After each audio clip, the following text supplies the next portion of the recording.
tu vois, personne ne dit rien, tout le monde suit comme des moutons, donc voilà, ils ont tous les droits. Ce soir, ils s'apprêtent à mener leur 17e mission commando. Une opération illégale. Pourtant, ces militants n'ont pas peur de montrer leur visage. Les pâtes, elles sont al dente, tu vois. Ce qu'il y a dedans, on s'en fout, mais en tout cas, les pâtes, c'est le plus important. Un plat de spaghettis avant de passer à l'action. La bolognaise est faite avec du hachis végétal. Ils sont véganes, mais ne supportent plus qu'on les appelle ainsi. Ah oui, moi je m'identifie pas du tout à la communauté végane. Hein. Je suis pas fière d'être végane, je revendique pas, je suis végane, je mange comme ci, comme ça. Hein. En fait, nous, on est antispécistes. En fait, Ça veut dire quoi, c'est qu'on fait aucune différence entre la vie humaine et la vie animale, quoi, là. Même si malgré nous, les animaux, mais humains, on ne fait pas de différence entre les animaux, on va dire, et les humains. Voilà. Quand on dit qu'on est antispéciste, c'est parce qu'on dit qu'on mène une lutte politique. Quand on est végane, c'est juste un choix alimentaire que l'on fait. Voilà la grande différence. Tiffaine et Ceylan ont créé ce groupe d'activistes antispécistes il y a 2 ans. Ras-le-bol de la cause animale gentille et bien rangée. Leur modus operandi, pénétrer de nuit dans des abattoirs pour, disent-ils, sauver des animaux.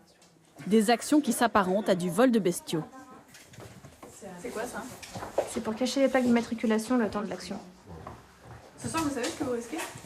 Oui, là je sors justement d'une condamnation la semaine dernière pour un blocage d'abattoir. J'ai pris 3 000 € d'amende, plus 1 000 € en dédommagement à l'abattoir pour préjudice à l'image. Ça, vous allez payer Là j'ai fait appel. Bah oui, j'assume après jusqu'au bout. Hein.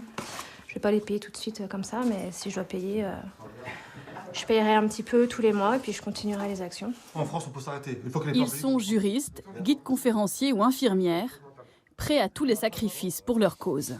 Vous portez des chaussures en cuir?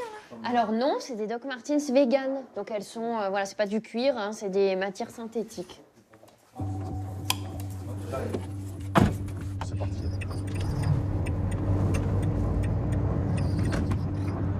Les 2 leaders, Tiffaine et Ceylan, sont déjà sous le coup de 2 peines de prison avec sursis. Pour contourner la loi française, ils ciblent dorénavant des abattoirs à l'étranger. Des opérations minutieusement préparées. À proximité de leur cible, une vingtaine d'autres militants les rejoignent pour un brief en forêt, tout feu éteint.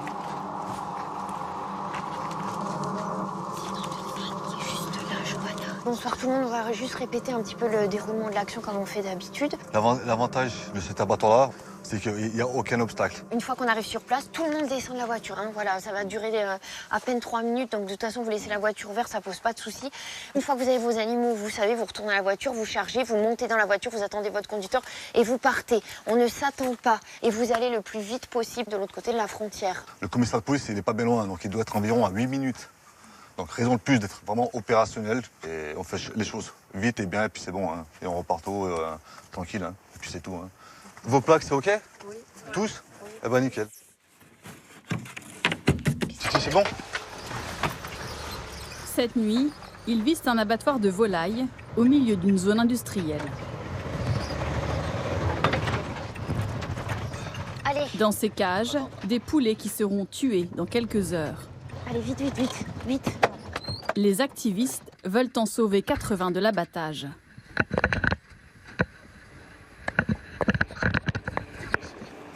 J'ai ça. Comment ça? Chacun a son rôle défini à l'avance. Il y a ceux qui ouvrent les cages et sortent les poules.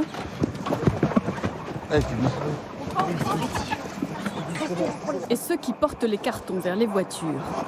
Viens. Viens, mon viens. Est-ce que c'est pas du vol ce que vous êtes en train de faire? Non, on est en train de sauver des villes. Voilà, c'est pas du vol, c'est pas des marchandises. C'est pour ici, les 30, les 50. Là. Dans le droit français, un tel vol est puni de peine de prison pouvant aller jusqu'à 10 ans, s'il est commis en réunion ou avec des dégradations. Doucement, allez. Doucement, doucement. Vite, s'il vous plaît. Allez, mettez vite le GPS là. Vite, vite, vite, allez. Le groupe est resté moins de 5 minutes sur place, avant de repartir à toute allure jusqu'à la frontière.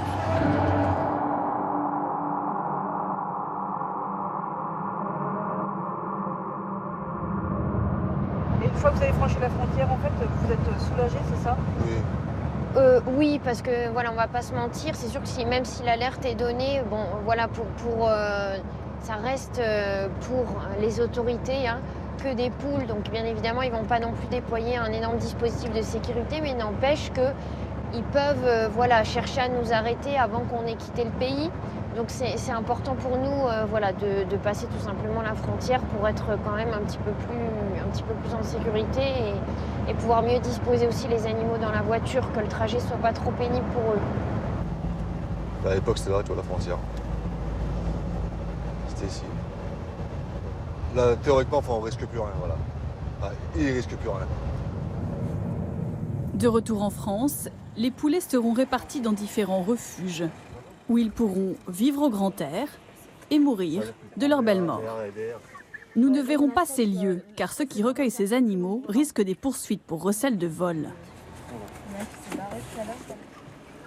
Vous dites que c'est de la politique, mais beaucoup pensent que c'est de la délinquance. Ben non, on l'envisage pas comme ça. La loi spéciste l'envisagerait comme ça, mais comme il fut un temps, elle pensait que les personnes de couleur n'avaient pas d'âme, que les personnes de couleur étaient des biens. Et ben aujourd'hui, elle pense que les animaux sont des biens. Peut-être que demain, ça changera, et on l'espère. En tout cas, il faut des gens qui défrichent ces sujets-là, donc il faut de l'action directe pour ça. Allez, on y va maintenant, hein. Allez. On les prenait pour des doudingues. Voilà qu'ils se radicalisent. Les autorités parlent de véganes extrémistes. Eux disent mener une révolution au nom des animaux. Veaux, vaches, cochons ne seraient pas que des bêtes, mais des êtres sensibles dont la vie doit être respectée.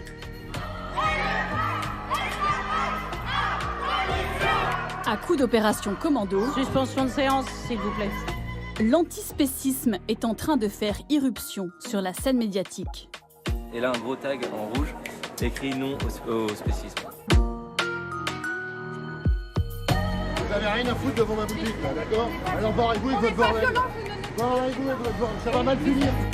Qui sont ces militants prêts à se mettre hors la loi pour faire avancer leur cause? Nous sommes quoi? Antispécistes! Quelles sont leurs stratégies, leurs objectifs? Complément d'enquête sur ces activistes pour qui la libération animale, c'est maintenant, sans attendre le jour où les poules auront des dents.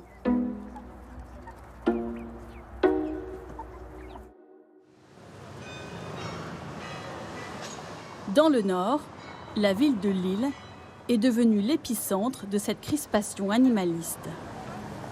Depuis près de 2 ans, les commerçants du coin sont devenus la cible de mystérieuses attaques la nuit. Alors, ça nous fera 16,38 €. Comme cette boucherie en mai dernier. Alors on s'est fait attaquer tout là, à coups de pierre, donc tout cassé. La façade derrière aussi. Là, il y a marqué stop au spécisme. Donc ça, c'est la vitrine qui est là. On voit le tag, donc stop au spécisme. Je lisais sur internet, oh mais c'est bon, les bouchers qui arrêtent d'en faire un cinéma, on leur a juste cassé leur vitrine, leur assurance, ça va prendre en compte. Ouais, leur assurance, ça va prendre en compte, oui. Elle m'a remboursé mes dégâts, elle m'a remboursé ma vitrine. Mais les pertes financières, etc., qui sont après les autres jours, non. Les clients qui en ont peur de venir, etc. Il y a des clients qui ont peur, non? Bien sûr qu'il y a des clients qui ont peur. Comment vous le savez? Parce que les gens partent. 3 jours plus tard, quelques rues plus loin, c'est cette poissonnerie qui est vandalisée. Même méthode, même revendication. Depuis, la poissonnière se barricade. J'aurais jamais pensé devoir mettre des volets contre les véganes. Laurent Rigaud est le porte-parole des commerces de proximité dans la région. En ce moment, ce boucher de profession passe la majeure partie de son temps à alerter médias et autorités sur ces véganes radicaux.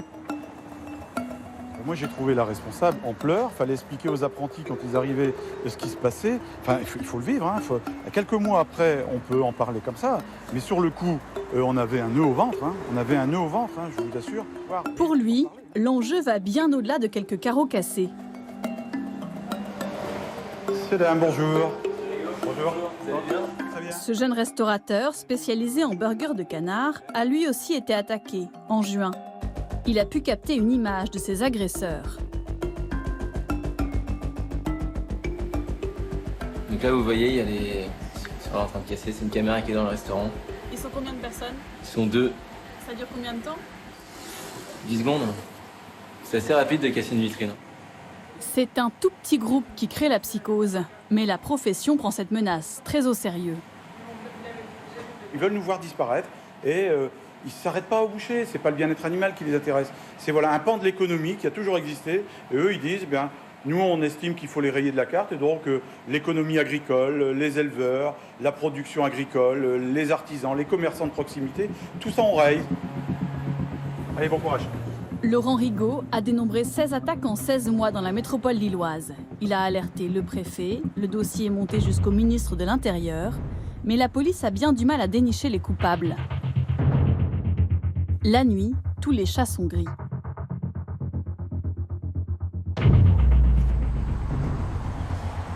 Bonjour. Bonjour. C'est vous qui terrorisez tous les bouchers lillois? Terroriser, c'est un grand mot.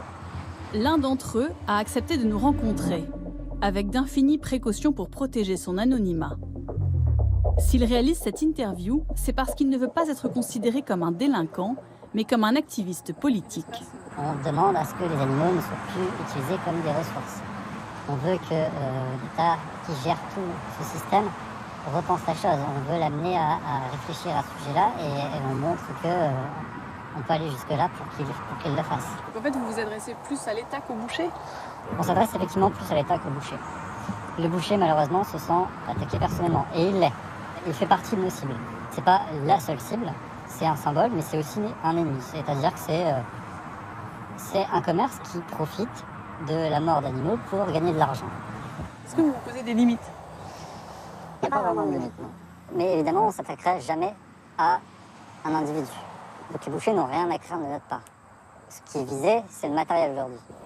En commençant dans la violence, vous risquez, vous mettez la main dans un engrenage. La violence appelle la violence. Notre violence à nous a effectivement été appelée par une violence. C'est aujourd'hui la violence qu'on fait subir aux animaux. J'espère qu'aucun antispéciste n'aura dans l'intention d'atteindre l'intégrité d'une personne. Quand on lui demande d'où lui est venue cette idée de vandaliser des boucheries, il cite les suffragettes qui, en 1912, cassaient les vitrines de Londres pour obtenir le droit de vote. L'action violente en faveur des droits des animaux rappelle aussi d'autres souvenirs anglais plus récents. Entre 1974 et 1986, l'ALF, Front de libération des animaux, multiplia les incendies de laboratoires et les exfiltrations d'animaux cobayes. Son leader, Ronnie Lee, a passé 10 années de sa vie en prison. Que pense-t-il de ces casseurs qui, à Lille, reprennent le flambeau 30 ans après? Dans la banlieue de Birmingham, l'ancien fauteur de troubles tient aujourd'hui un café vegan, très paisible.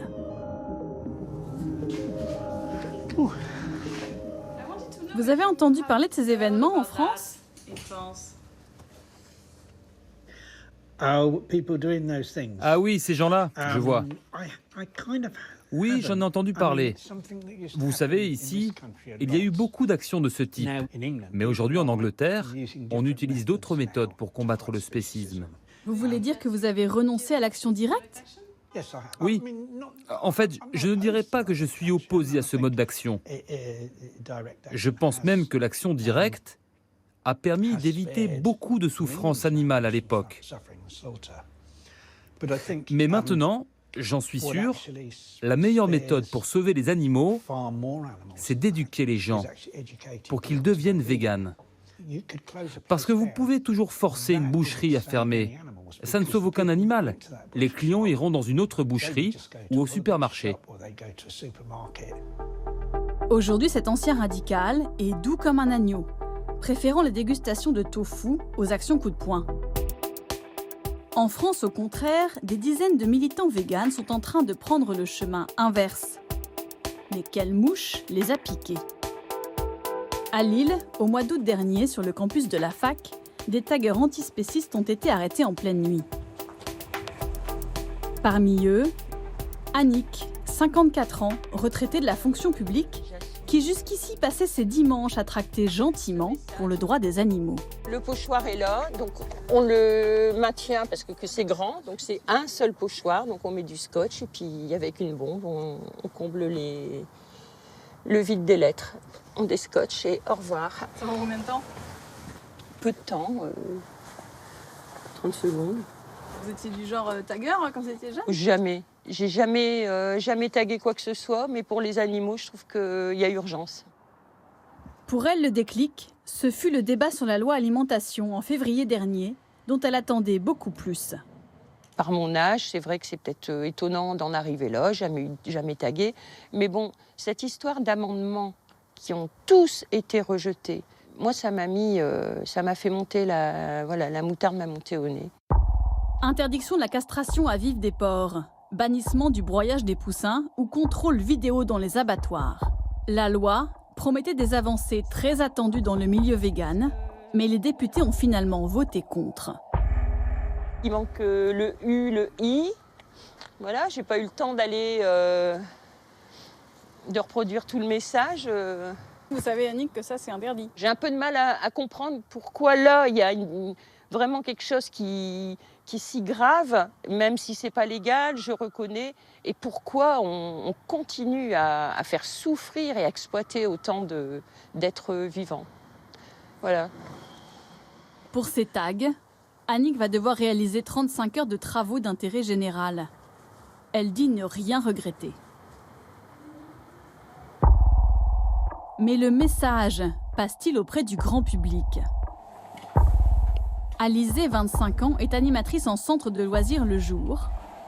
La nuit, elle s'introduit dans des élevages pour relever des preuves de ce qu'elle appelle un zoocide.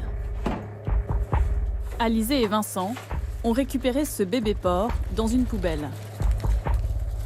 Il était sûrement trop faible, trop chétif pour être rentable. Donc il a été claqué soit au sol, soit contre un mur. Et comment vous savez que c'est ce qui lui est arrivé? Là, c'est bleu. Il a un gros hématome. Et de toute façon, on sait pertinemment que c'est la pratique utilisée par les éleveurs porcins pour les éliminer. Donc là, on l'a gardé parce que on va raconter son histoire. En ce samedi de septembre, leur collectif organise des happenings devant les boucheries de toute la France. Une opération médiatique à la mise en scène calibrée, provocante, au plus près des commerçants qu'ils veulent déranger. Non mais je vais te couper. Vous avez rien à foutre devant ma boutique là, d'accord? Alors barrez-vous et votre bordel. Barrez-vous et votre bordel, ça va mal finir. La tension monte très vite et les réactions sont plutôt hostiles. L'abruti là de véganes de merde. Qu'est-ce qu'ils vous font chier les véganes là, hein? Mais Vincent et Alizée l'assument. Comme pour le vol de poules ou les caillassages de boucherie, le but n'est pas de plaire, mais d'imposer un rapport de force. Aujourd'hui, l'activisme animaliste est absolument pas au niveau de ce qu'il devrait être. Et je pense que c'est spécifiquement pour ça que notre lutte n'est pas prise au sérieux. Il faut absolument le radicaliser, si c'est le mot que vous choisissez, et être beaucoup plus offensif et dans la confrontation.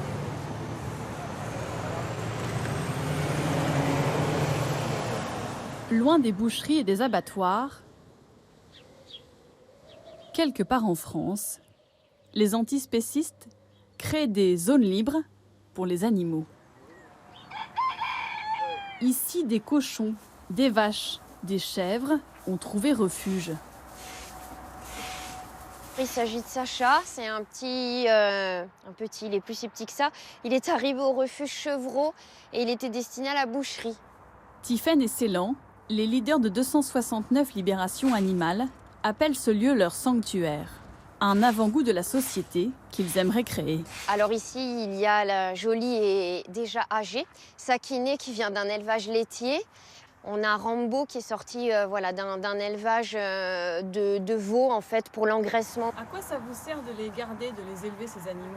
On les élève pas, on leur offre une terre en fait sur laquelle ils peuvent vivre et c'est pour nous un bonheur infini et pas que pour nous, pour tous les gens qui viennent nous voir, les activistes, etc. Parce que tout d'un coup, on va à la rencontre des animaux. Une vache, vous n'en côtoierez jamais de votre vie, elles sont enfermées dans des bâtiments industriels, vous ne la verrez jamais sauf une fois qu'elle est dans votre assiette.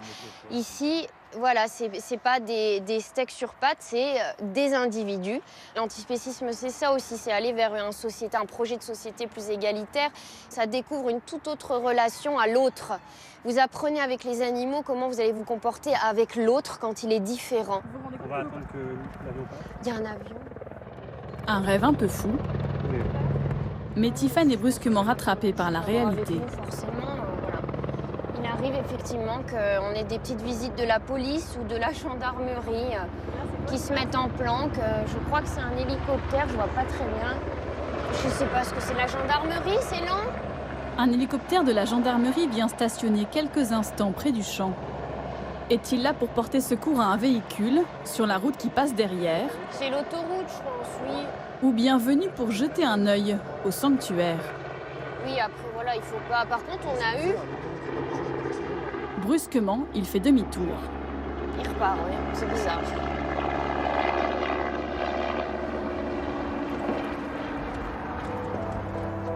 Selon une note des renseignements généraux que nous avons pu consulter, Tiffen et Ceylan sont effectivement surveillés de très près, comme tous ces activistes antispécistes que les forces de l'ordre appellent la menace animaliste.